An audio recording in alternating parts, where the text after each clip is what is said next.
ইমামের বেতন আছে 30,000 টাকা, 25, 20, 15, এটা মনে হয় আছে, 15 আছে, ঠিক না? আচ্ছা না, 15 মাইনা নিলাম, কিছু বাদ দেন, 15 আছে, ঠিক না? কিন্তু আমদিয়াতে যদি অটো চালায় কয় টাকা কামানো যায়? কত?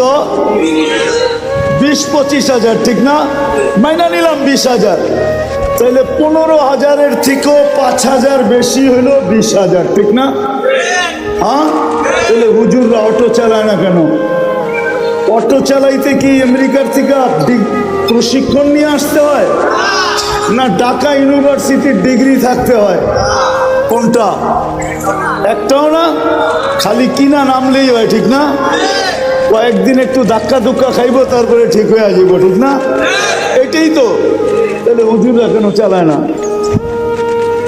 বলেন? মাল তো সবার কাছেই প্রিয়, ঠিক না? উনি কেন 15,000-এ বয়ে আছে, উনি কেন 10,000-এ বয়ে আছে, উনি কেন 7,000-এ বসে আছে, উনি কেন 8,000-এ বসে আছে? কেন? আমাকে যুক্তি দিয়া বুঝান। আমার কাছে দলিল লাগবে না, যুক্তি দিলেই হবে। বুঝান কেন?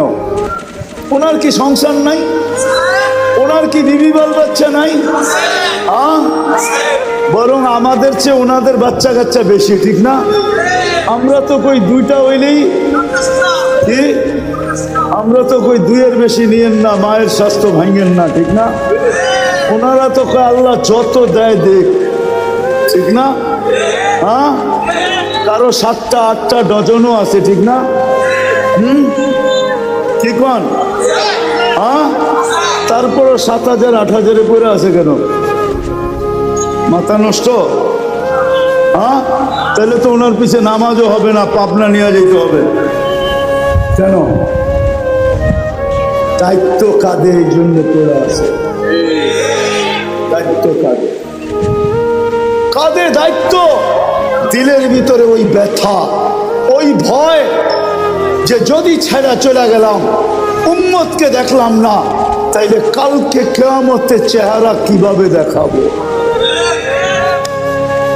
দায়িত্ব কাঁধে, দিলে ভয়, চোখের সামনে জান্নাত ঝলঝল ঝলঝল করে, চোখের সামনে জান্নাত, এই জন্য 8,000 টাকা করে আছে। তো যেটা বুঝাইতেছিলাম, জীবনটা নিজ ইচ্ছায় আছি নাই, নিজ ইচ্ছায় যাব না, চিরদিন থাকবো না, এই জীবনটা গড়া যেতে হবে। করার জন্য আল্লাহ কিয়ামতের সকাল পর্যন্ত ওলামাদেরকে নির্বাচিত করছেন, আল্লাহ ওয়ালাদেরকে নির্বাচিত করছেন। এরা আল্লাহর পক্ষ থেকে নির্বাচিত। যদি গড়তে চাই তাহলে এদের সাথে নিজেকে সংযুক্ত করতে হবে। যে যত এদের পিছনে চলবে, এদের কথা এদের কাছে জিজ্ঞাসা করা চলবে, এদের কথা মাইনা চলবে, তত বেশি তার জীবন গড়তে থাকবে, যত বেশি সম্পর্ক গড়বে। আজকে যতটুকু গড়ুক আর না গড়ুক, কালকে কিন্তু গড়বে, এটাতে কোনো সন্দেহ নাই।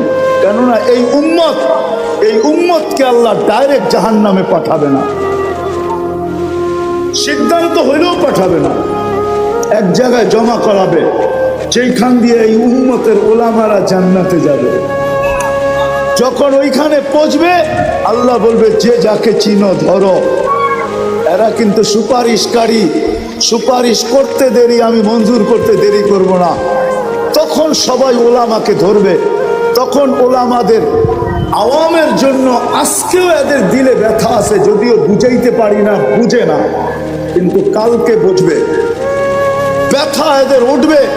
এরা আল্লাহকে বলবে, আল্লাহ আমাদের এলাকার, আমাদের ইউনিয়নের, থানার পরিচিত, এদেরকে না দিলে আমরাও জান্নাতে যাব না। আল্লাহর রহমত জোশে উঠবে। তখন আল্লাহ বলবে যে যাকে নিতে চাও নিয়ে যায়। এই জন্যই তো আমি বড় জোর দিয়া বলি, আমার জাতি যদি ওলামাদের পিছনে চলতো, ওলামাদের সাথে চলতো, তাইলে বর্তমানে বাংলাদেশে যেই কজন ওলামা আছে আর যেই কজন মুসলমান আছে, আমাদের বাগে মাত্র 77 জন করে পড়ে। কয়জন? একজন ওলামা নিয়ে যাবে 400 জন। কয়জন? যাদের উপরে জাহান্নাম ওয়াজিব এমন লোকদেরকে 400 জন নিয়ে যাবে। একজন হাফেজ নিয়ে যাবে 10 জনকে।